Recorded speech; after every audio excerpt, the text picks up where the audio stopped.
Welcome back. So this video is going to follow on from what we did in the last one, which was about naming molecules. Okay, so last time what we did were just alkanes, and it was all about finding the longest continuous chain of carbons and then making sure the branches were on the lowest number of carbons possible, and then making sure you knew what all of the different names for the substituents are, so methyl, ethyl, propyl, and so on. So in this video, we're going to cover some slightly more difficult ones, which include things like alkenes, alkynes, and alcohols. So in this case, we're going to be going from the structure to the name again, okay? So there'll be one more video that's based on going from the name of a molecule that's provided for you, and you have to draw what that looks like. But in this case, we're still going to practice writing out the names for molecules that are in front of us. So things to note. Alkenes are described again by the lowest number carbon that they contain, okay? And the suffix is -ene. So when you look at the examples from last time, it was based on heptane, okay? And ane comes from the fact that it's an alkane, okay? In this case, they'll be referred to as enes because they come from alkenes, okay? So it's straightforward enough. So if you take these examples here, so these are two alkenes and an alkyne, okay? So the rules are still quite similar, so I'm going to just put that down here. So the root of the name, and what I mean by the root of the name is things like oct, hept, and then, well, they're both oct and hept, okay? So these are referred to as, say, the root of the name, okay? So this just tells you how many carbons are in the longest chain. So you do the same thing here, even if it's alkenes. So if you were to look at this one first, it's 1, 2, 3, 4, 5, 6 carbons long, okay? So this one is going to be based on the term hex, okay?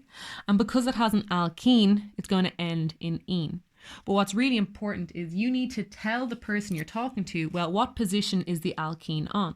Because the double bond could be here, it could be here, it could be anywhere. Okay, so the way you do that is the same as before. You number the carbons so that the branches, or in this case, the functional groups, okay? So before we were just looking at the branches, but in this case, we're looking at functional groups. So number the carbons so that the functional groups are in the lowest number positions. So clearly here, we haven't numbered it right, okay? So if you go from left to right, you'd be calling this hex 5-ene, but that's not correct because if you number it the other way, so if you go 1, 2, 3, 4, 5, 6, well then it's actually at position 1. So you would call this compound then hex 1-ene, okay? So what you'll always do is, so there's obviously 2 carbons in this alkene bond, okay? But you always use the carbon of the lowest number. Same as before, you always want the lowest total number possible, okay? So then if we take this one instead, if you go 1, 2, 3, 4, 5 carbons. So it's going to be a pent-based structure. So pent. And it's an ene. So again, it's going to be dash, dash, ene.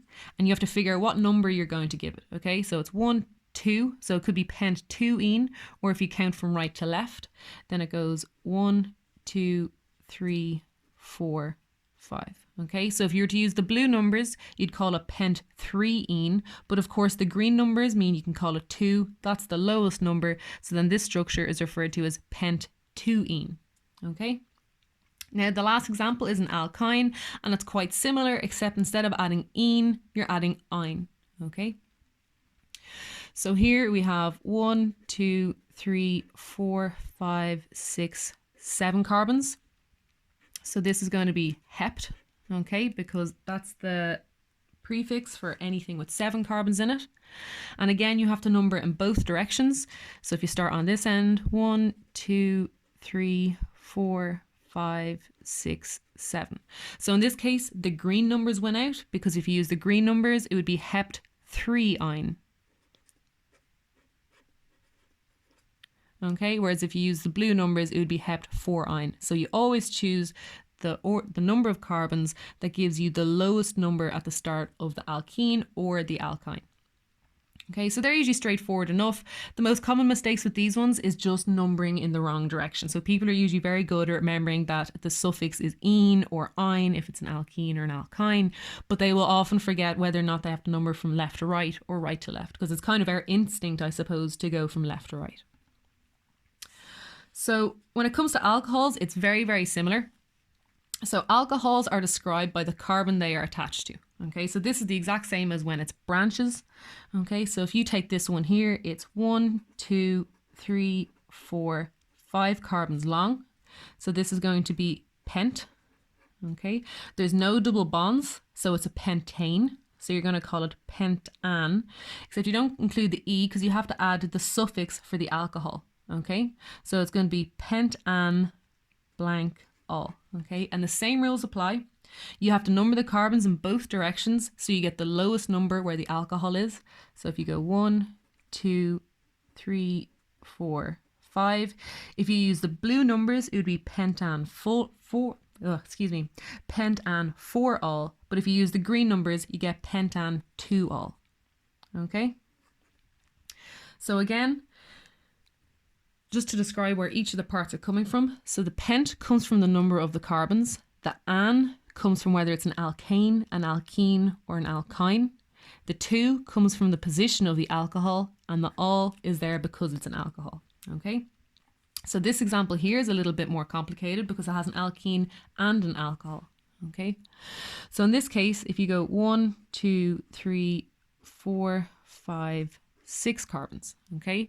So this is going to be a hex based molecule. So hex for 6 carbons. And you're going to number from left to right and right to left. So the blue one is done. So then 1, 2, 3, 4, 5, ooh, a little squish there, 6. Okay. So clearly, if you use the green numbers, your functional groups are at 1 and 2, as opposed to being at, if you use the blue numbers, 5 and 6. Okay. So we're going to follow the green numbers. So when it comes to ordering the functional groups, when it comes to things like alkanes, alkenes, alkynes, that will come immediately after the root. Okay, it'll come immediately after the hex or the pent or the hept. Okay, so in this case, instead of being hexan, it's going to be hexene. Okay, so hexene, and then you're going to have, oh, sorry, that's actually my mistake there. It's going to be hex, but you have to say where the alkene is, and the alkene starts at carbon 1, so it's hex 1 ene, and then the alcohol is at 2, so 2 all. Okay, so the names start to be an awful lot less pretty, I suppose. So IUPAC names are very important in terms of if you've made a new molecule that no one has seen before. So if I turned around to someone and go, oh guys, you know, I made hex 1 ene 2 all, you would actually be able to draw that down. Now typically there will be shorter names for these molecules that are more colloquially understood, but you wouldn't be able to work out what the structures are from those names. So for example, ibuprofen and aspirin, you can't work out what the structures are from those names. They're not the IUPAC names, they're the colloquial or the trademark names. Okay, so it's really important here just to highlight again. Okay, so the positions of things like alkenes and alcohols are indicated before the suffix. Okay, so a suffix is like a little bit of a word that you add to the end. So in this case, ein or ene or all. Okay, and the way you indicate the position is before the suffix. So hex 1 ene or pent 2 ene. So this is different from what we saw the last time, where you denote the branches beforehand. So you have, say, 4-ethyl 3-methyl. Okay. So when it's a branch, it comes before the root. And when it's something like an alcohol or an alkene or even an aldehyde or a ketone, that will come at the end. It will be a suffix. Okay.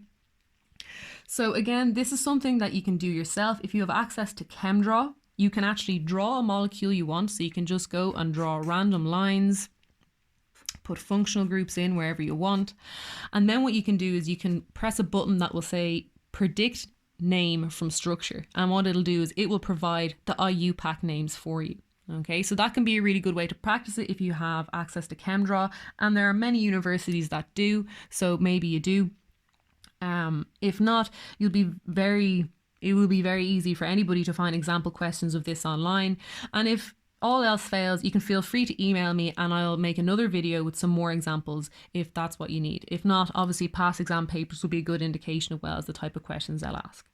So in the next video after this one, instead of going from structure to name, we're going to be going from the name to structure. Okay, so I've come up with, say, 4 or 5 different examples of things that are very likely to come up in exams, and then we will practice taking the name and then we'll break it down into all the little parts, so then you can work out, well, it's pent because there's 5 carbons, there's ene because it's an alkene, it's ol because it's an alcohol, and so on and so forth.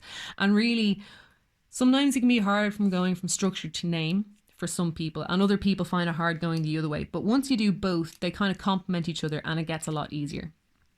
So again, all of these videos are made as part of a charity event that I'm running to raise money for Cystic Fibrosis Ireland.